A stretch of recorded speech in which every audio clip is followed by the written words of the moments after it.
Bun găsit, dragi prieteni! Suntem din nou împreună aici la Dialoguri Interculturale, iar astăzi am onoarea să am un invitat special, și anume actrița Adriana Trandafir. Bine ați venit în cadrul emisiunii noastre! Mulțumesc de invitație! Și eu mulțumesc, că este o onoare să vă am în față, să răspundem în 30 de minute aproximativ câtorva întrebări, de ce nu... Câteva mii de întrebări, și chiar îi invităm pe cei care ne urmăresc să ne scrie comentariile acolo jos, în josul postării.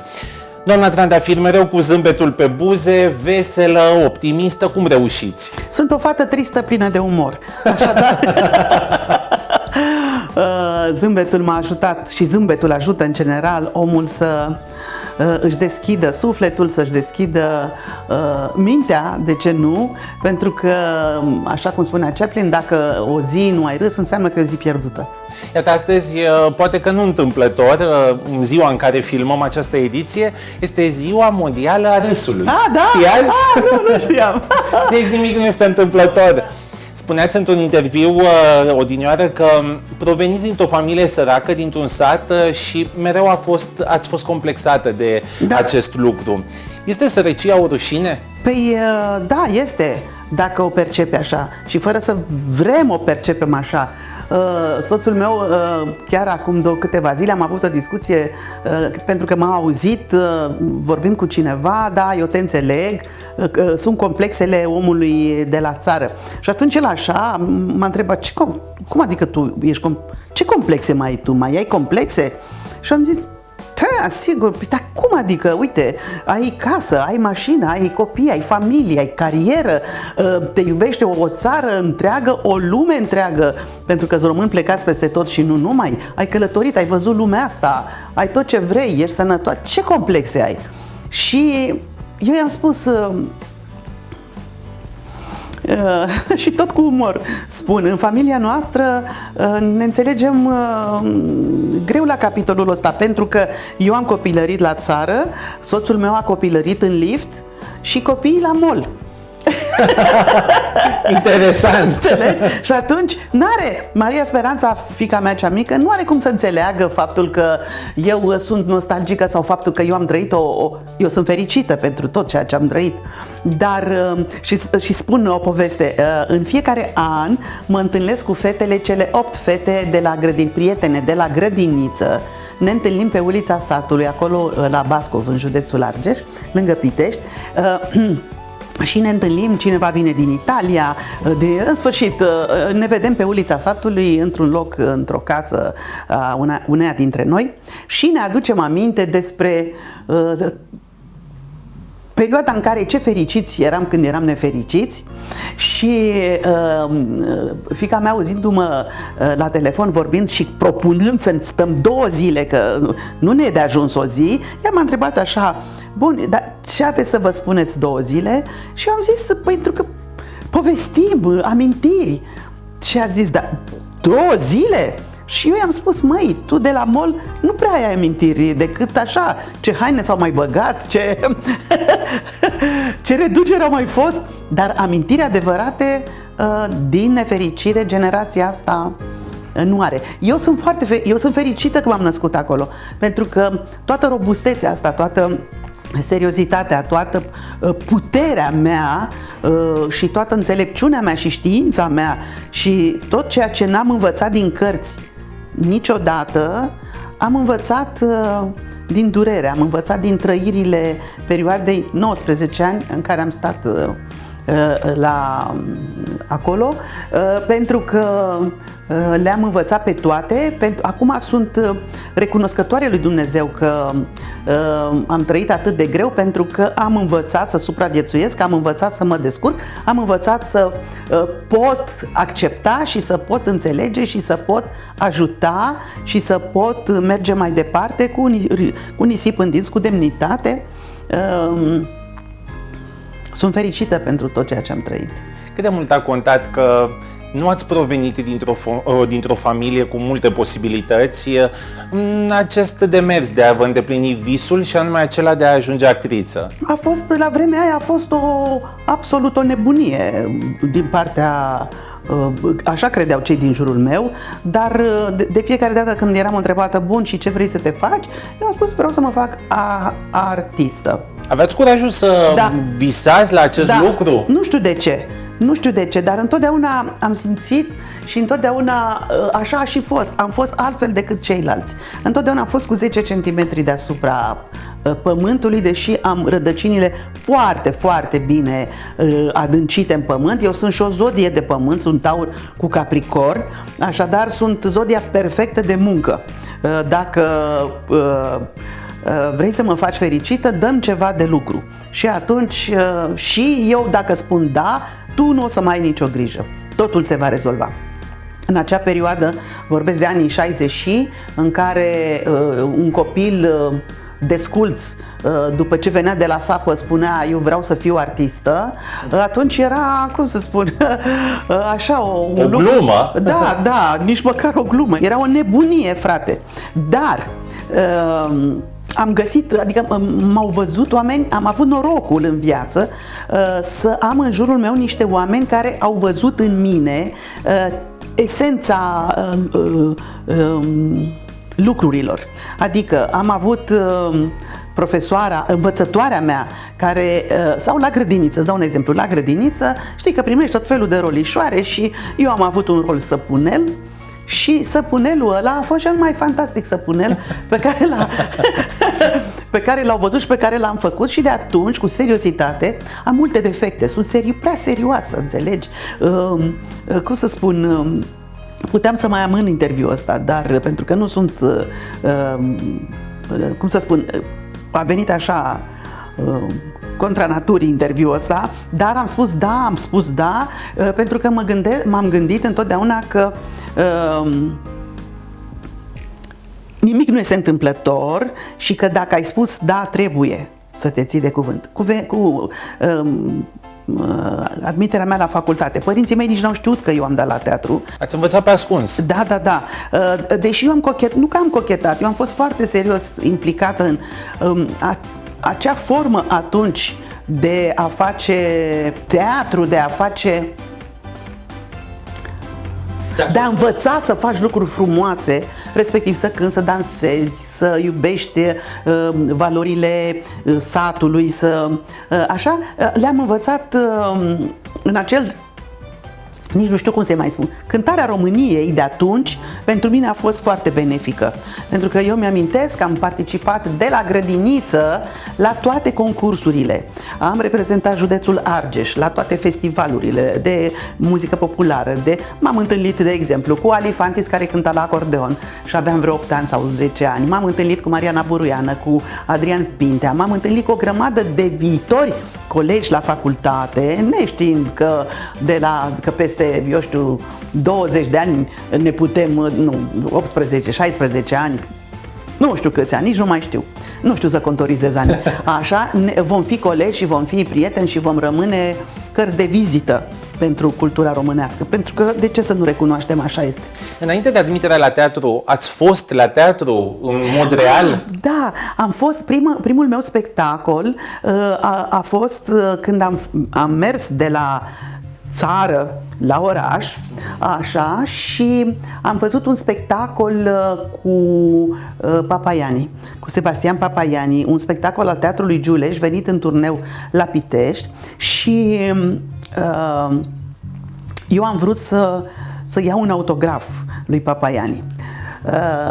Așa, timidă și cu uniforma mea, cu codițe, așa, am așteptat la ușă și mi-a fost rușine să intru. Pur și simplu să spun bună ziua, vreau un autograf, mi-a fost rușine. Și atunci el m-a văzut și a zis, puică, ia vină încoace, puică. Și eu am zis, da, nu, eu nu sunt puică. Dar tu ce ești? Eu sunt trandafir. Aha, și ce vrei tu să te faci când o să fii mare? Și am zis, o să mă fac artistă. Măi să fie, a zis el așa, cum adică? Și ce vrei tu? Vreau un autograf, mi-a dat un autograf, îmi pare atât de rău că întâmplarea nefericită a făcut să nu-l mai am, dar am apucat să-i arăt lui Papaiani când eram deja actriță la teatrul, eram studentă și jucam cu el la Teatrul Giulești, pe urmă am dat examen și am fost partenera lui partenera lui și prietena lui, adică Dumnezeu mi-a dat și cadoul ăsta să pot să intru în suflet, în familia lui, în sufletul lui și acum după ce nu mai este, pentru mine el a fost,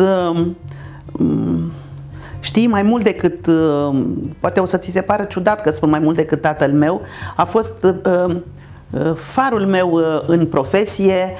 De câte ori am avut greutăți și îl sunam Neabică, am o problemă de Neabică, m-a învățat parcarea laterală.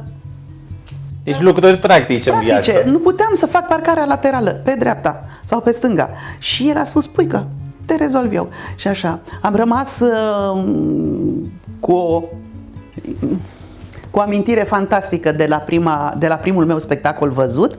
Apoi am fost și am văzut și acum. Eu sunt o mare iubitoare de frumos. Când spun frumos, mă gândesc și o piață frumos aranjată și o vitrină frumos aranjată. Când spun frumos, lucrurile care mă modifică și care mă emoționează, înseamnă că sunt lucruri care au mai mult frumos decât urât. Putem spune că actoria ați ales-o sau v-a ales ea pe dumneavoastră? Asta este o întrebare așa stereotip, eu știu ce să spun. În clasa a...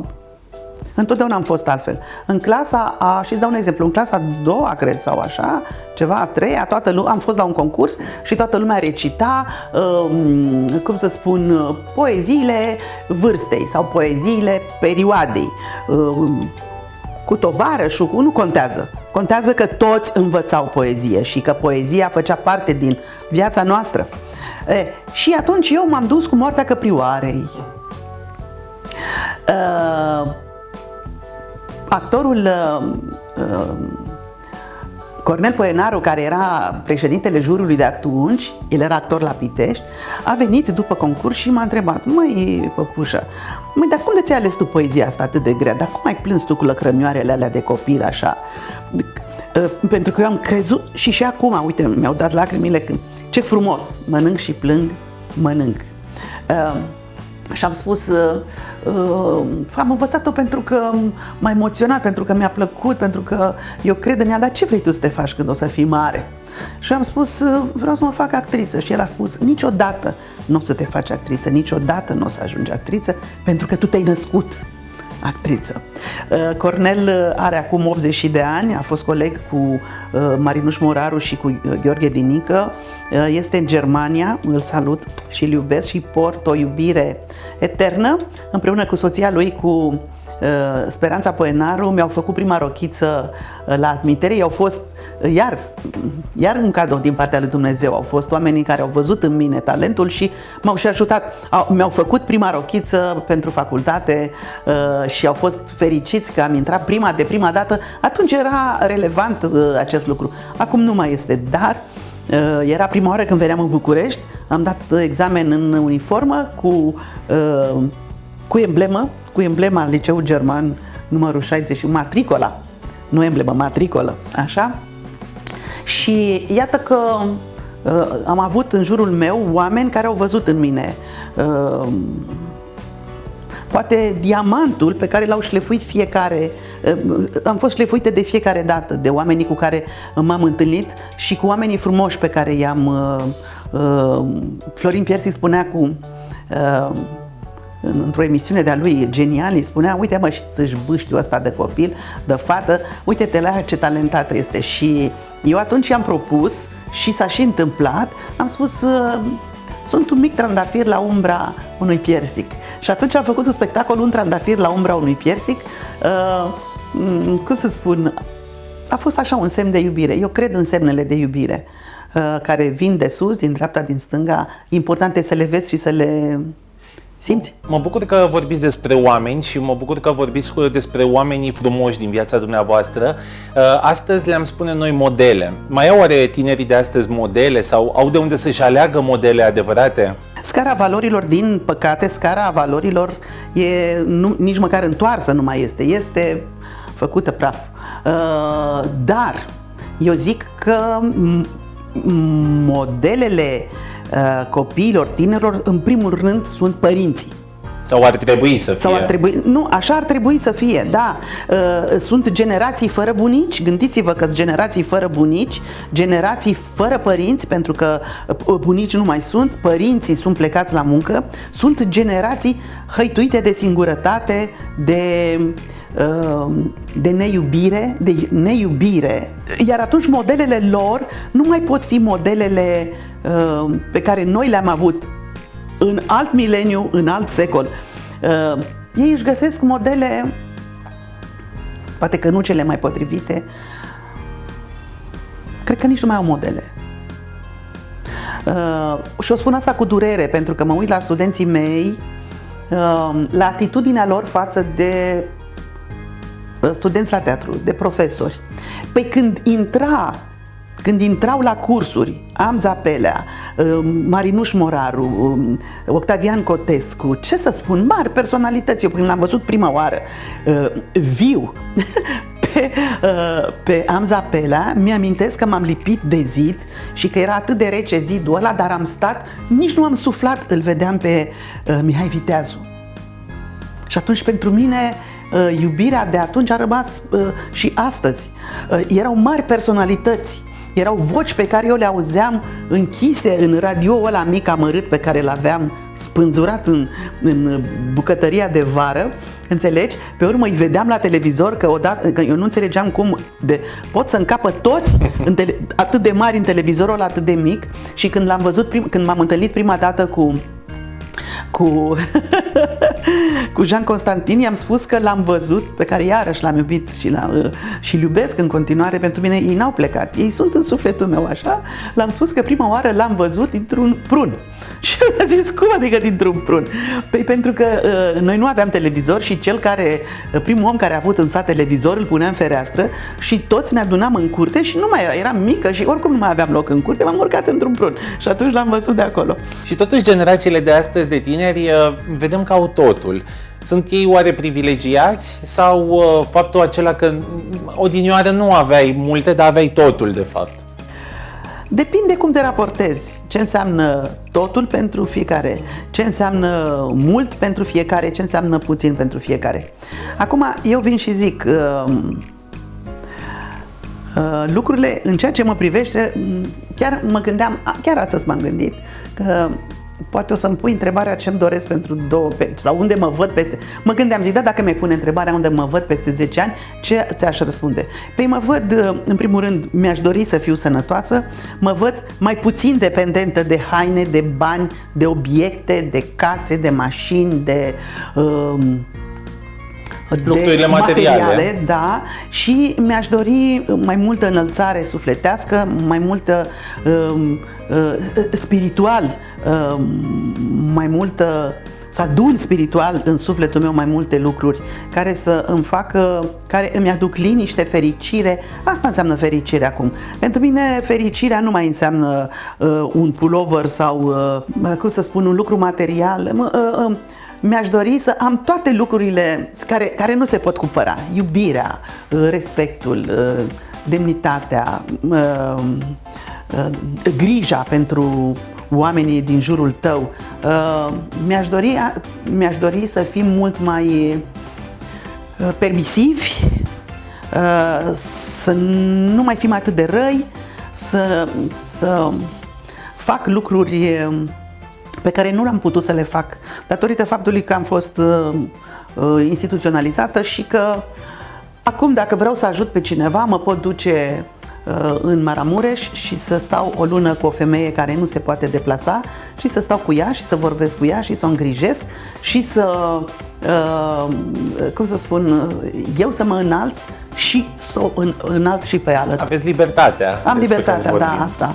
Deși încă mai am câțiva ani, că fiica mea, Maria Speranța, este încă studentă și am zis mai am 2-3 ani așa, ca să o pun și pe ea pe picioarele ei. Sunt fericită că am 2 copii care nu au cochetat cu meseria asta, care e atât de frumoasă din exterior, dar este atât de încrâncenată în interiorul ei și cu atât de mult nisip în dinți o faci și în sfârșit, dacă vrei să o faci cum trebuie. Chiar asta vreau să vă întreb. Pe micile ecrane vă vedem veselă. Nu, m-ați văzut și plângând, să știi. Sigur, da. Este o altă Adriana Trandafir, mă gândesc, în spatele camerelor de luat vederi? Sau este aceeași pe care noi, publicul românesc, o știm? Eu nu am vrut niciodată și nu am să fiu niciodată alta decât sunt. Cred că problema tinerelor de astăzi este că vor să fie vor să arate vor să trăiască ca. Eu nu am vrut lucrul ăsta niciodată. Întotdeauna am spus că nefiind catalogată sau nu am intrat niciodată în categoria femeilor frumoase care au mizat pe lucru, numai pe lucrul ăsta. Eu am fost un om, eu trăiesc simplu, eu trăiesc liber, mă duc singură, îmi duc gunoiul, merg nemachiată pe stradă, am prieteni la piață, cu Nea Vasile mai bea o țuică mică dacă ne mai întâlnim și așa. Eu merg cu autobuzul, merg cu metroul, sunt un om care trăiesc simplu și care mă bucur, cred că mult mai mult și sunt mult mai fericită decât oamenii care au totul, dar nu au nimic în același timp. Putem spune că există un secret al valorilor pe care le-ați avut, care v-au ghidat în viață?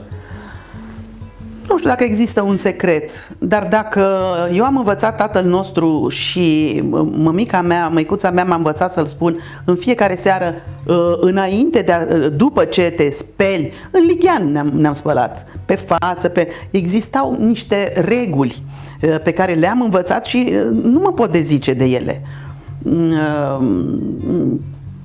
Tot ce m-a învățat mămica mea și bineînțeles că la acea vreme mi se părea că mă bate la cap și mă omoară cu regulile ei, au devenit și regulile mele și regulile copiilor mei. Odată am avut o ceartă cu tatăl meu, de care îmi pare foarte rău pentru că după câteva vreme nu a mai fost și mi-aș dori acum să mă mai cer cu el. Așa, în care eu l-am condamnat și am spus că nu m-a crescut pentru vremurile astea și că mi se întâmplă tot ceea ce mi se întâmplă pentru că nu m-a format ca să fiu altfel de cum sunt. Și el mi-a spus așa acum am înțeles tristețea din vorbele lui, că dacă el n-a știut să mă crească, eu când o să am copii să-i cresc așa cum nu m-a crescut el. Și îi spun un secret, îi cresc la fel cum m-a crescut și tăticul meu pe mine. Știu un lucru foarte interesant despre dumneavoastră și mă bucură acest lucru. Sunteți pasionată de bucătărie și mai știu că aveți oricând ceva bun acasă. Mă gândeam așa, dacă am fi fost acum acasă la dumneavoastră, ce-am fi găsit bun? Doamne Dumnezeule, păi îți spun, aseară ne-am întors din Egipt pentru că am avut o vacanță mică, soțul meu s-a ocupat de bagaje și eu în prima secundă m-am spălat, m-am echipat și am gătit. Așadar am făcut o ciorbă bună, o ciorbă de văcuță bună cu borș și așa și așa. Am făcut o fasole bătută pentru că mi-era foarte dor. La mine în frigider întotdeauna găsești mâncare gătită, mănânc și prefer mâncarea gătită, deși pot să... Copiii, Maria Speranța își comandă, de exemplu, nu are chef să mănânce tot timpul gătit. Potrivit generației. Potrivit generației, dar află că atunci când a fost anul în care a stat în Olanda la facultate și a trebuit să se descurce, îmi spunea... mai trimitem niște sarmale sau mai trimitem niște salată de vinete, da? Tot mâncarea de la mama e cea mai bună. Ca la mama acasă. Întotdeauna găsești ceva la mine și să-ți mai spun ceva. Am o mare bucurie de a face din puține lucruri sau din nimic de a face ceva. Și din nimic înseamnă să pot să croșetez ceva, să pot să cos ceva, să repar ceva, să pot dintr-o ceapă și 2 cartofi să fac și o tocăniță și o ciorbică și dintr-un pui să fac 5 feluri de mâncare. Iată, tot ce am trăit își pune amprenta și acum. Ați învățat să vă descurcați din orice. Da, îmi place să sap, îmi place să dau cu coasa, îmi place să zugrăvesc, îmi place să fac chirpici, deși n-am mai făcut de mult, că făceam asta și dădeam cu pământ pe jos când eram copii. Copilăria pentru mine mi-a marcat viața.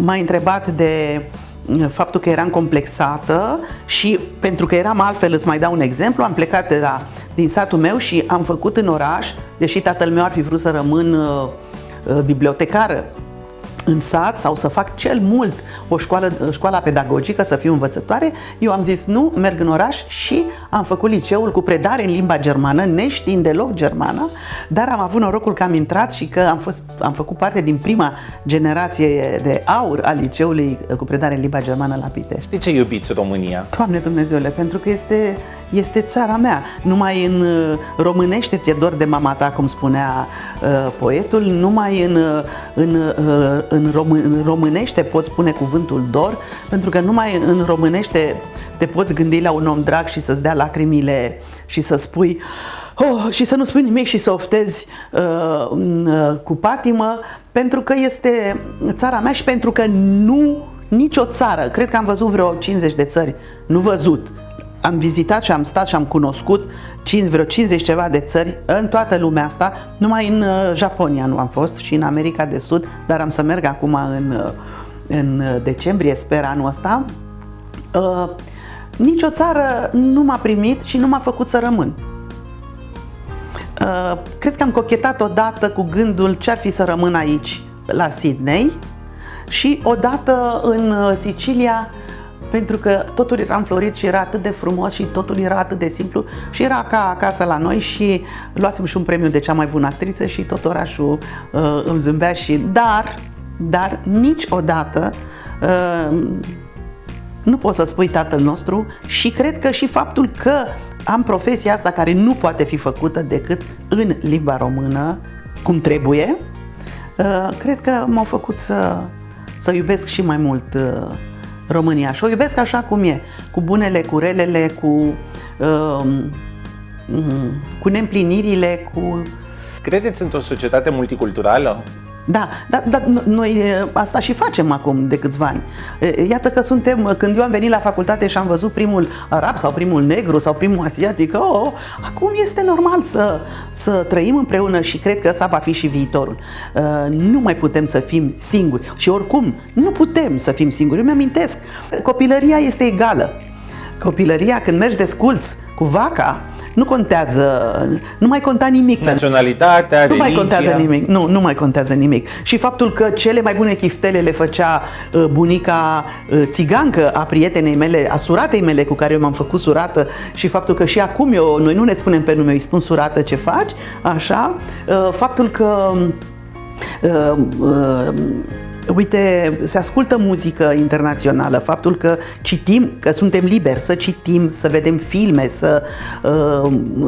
să fim universali, ne dă poate și lejeritatea asta de a trăi și de a ne accepta împreună, indiferent de rasă, de cultură, Și vreau să spun ceva, ca să vezi că nimic nu e întâmplător. Anul ăsta am avut și am anul întâi la actorie, da? Nu la Constanța, ci vorbesc de cei de anul întâi de la București, la Facultatea Hyperion, unde am o fată care are tatăl mexican și care trăiește în America, am un rus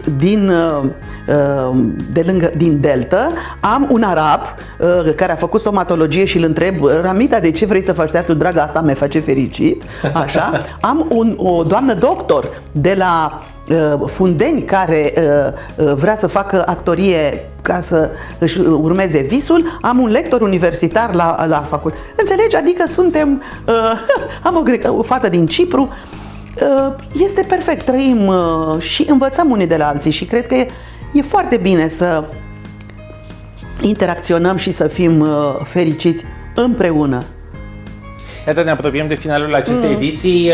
Aș vrea pe final oarecum să menționăm și de emisiunea în care publicul român vă poate urmări în perioada aceasta, acolo unde ați demonstrat de fiecare dată că puteți fi oricine din această lume artistică. Cum vă simțiți atunci când vă transformați și nu sunteți Adriana Trandafir doar? Trebuie să punctăm lucrul ăsta, că sunt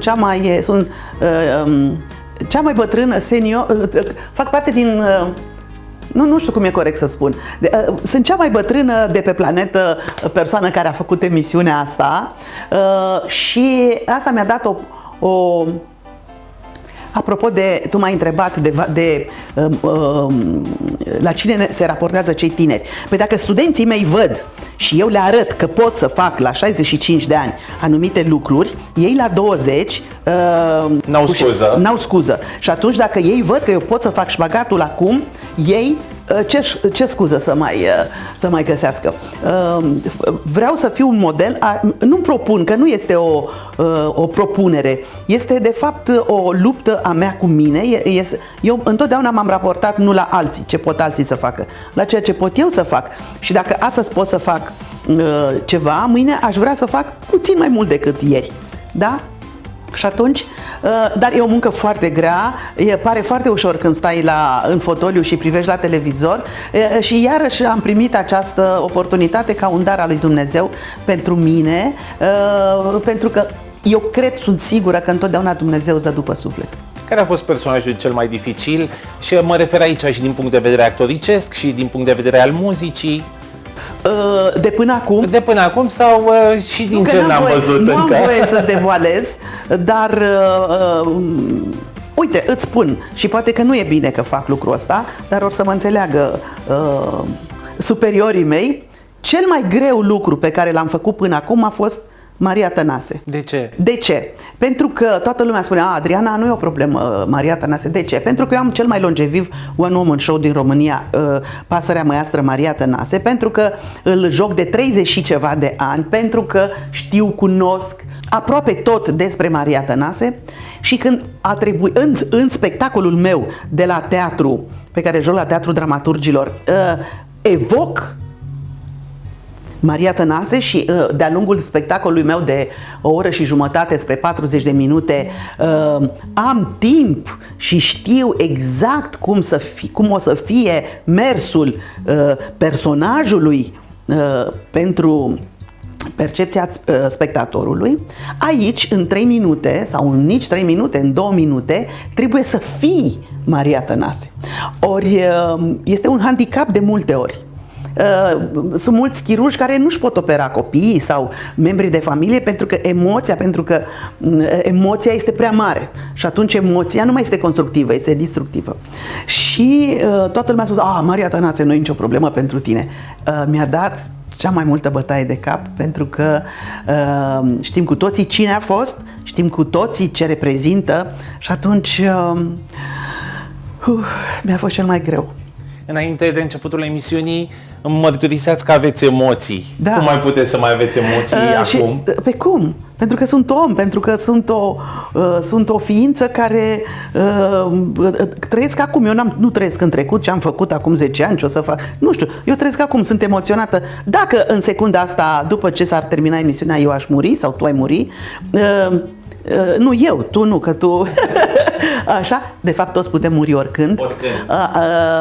De ce să nu rămână un lucru bun în urma ta? De ce să nu rămână niște semne bune, frumoase în urma ta? M-ai întrebat care a fost cel mai greu sau cel mai frumos rol. Este ca și cum m-ai întreba când întrebi un părinte care are mai mulți copii, pe cine iubește mai mult? Toate sunt la fel, toate sunt și toate personajele pe care le-am făcut primesc o parte din sufletul meu. Asta cred că este cel mai important. Asta se întâmplă când faceți meseria cu bucurie și meseria devine pasiune și iată o faceți cu drag de fiecare dată când și cu respect față de publicul în fața căruia ieșiți. Întotdeauna m-am gândit de ce unii actori când au ieșit la pensie au renunțat să mai profeseze. Câteodată, eu înțeleg, dar cineva spunea, măi, dar nu mai, uite și, îți dau un exemplu, Beligan sau Gică Petrescu, măi, frate, dar nu mai stau și acasă. Uite că la un moment dat au stat acasă. Cine le-a luat locul? Nimeni. O bucurie a fost pentru mine să joc alături de maestru Beligan până câteva săptămâni înainte de a-și lua zborul și să-l cunosc și să fac emisiuni cu Gică Petrescu, pentru că, iată, și noi, pentru generațiile următoare, dăm exemple și îi raportăm ca repere pentru ei acești oameni, de fapt, nu, suflete și universuri. lângă care am stat și pe care le-am cunoscut. Pe final aș dori să vă rog să transmiteți câteva gânduri, câteva sfaturi, de ce nu, pentru tinerii de astăzi. Viața nu are roată de rezervă. Trăiți, iubiți, dăruiți și încercați să fiți mai buni. Viața va fi și ea mai bună cu voi. Vă mulțumesc foarte mult că ați acceptat să fiți astăzi alături de noi la Dialoguri Interculturale. Sperăm să ne revedem curând. Succes în tot ceea ce faceți. Mulțumesc și să mult. ne vedem mai des pe scenă, să vă vedem mai des pe scenă de acum înainte. O să dea Dumnezeu, sper, să îmi ofere și bucuria asta. Atunci când am plecat din teatru și am ieșit la pensie, am încheiat un capitol al instituționalizării și acum sunt liberă să fac absolut tot ce îmi doresc să fac. Și pentru că nu m-ai întrebat, de exemplu, ce aș face dacă ar fi să o iau de la capăt, așa, eu am spus și o spun și am să o spun de fiecare dată, nu aș mai face profesia asta. Nu că nu a fost frumoasă, nu că nu mi-a adus bucurii, dar sunt atâtea oportunități și sunt atâtea... Mi-aș dori să am grijă de elefanți, mi-aș dori să fiu la Crucea Roșie și să ajut oamenii, nu să-i ajut, să mă bucur că oamenii au nevoie de mine și de mine. Pentru că a ajuta aproapele cred că este un gest de mare iubire. Așa este, vă mulțumesc încă o dată și să ne revedem curând cu bine. Toate bine. Doamnelor și domnilor, atât pentru astăzi. Vă mulțumesc că ați fost alături de noi. Așteptăm în continuare mesajele dumneavoastră și până data viitoare, sunt Iulian Bobârnea și vă spun toate cele bune. La revedere!